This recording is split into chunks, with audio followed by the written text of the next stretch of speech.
Hello, James Waldridge here again in York with a fleet risk management nugget for you. I hope you can take these little snippets of best practice and reduce your fleet costs, stop your collisions and keep your drivers in one piece. So many fleet operators I talk to are really pleased if they can report a collision to their insurance company within 24 hours of the incident. Now, obviously, that's better than reporting within 48 hours or 72 hours or even 7 days. But 24 hours is still not quick enough. Why? Well, if your driver runs into the back of my vehicle, I'm going to be really annoyed and I'm going to be thinking that I have to get my car repaired because I need to keep mobile. But I wasn't to blame, so I don't want to have to pay for the repairs.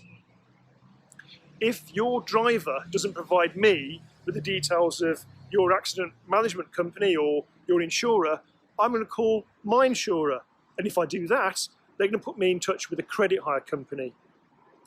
Now, that credit hire company will offer to repair my vehicle and claim the money back from your insurer. The replacement car will more than likely be too big and too expensive for my needs. It'll be on hire to me for far too long.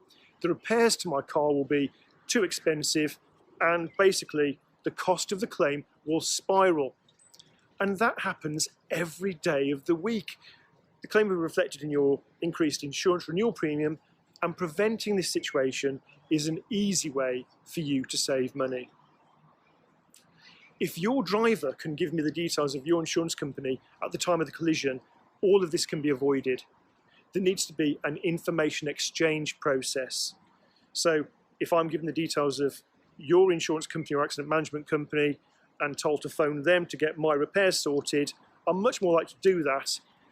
Your insurance company can take control of the repairs and they can be done efficiently, and it can save you an awful lot of money.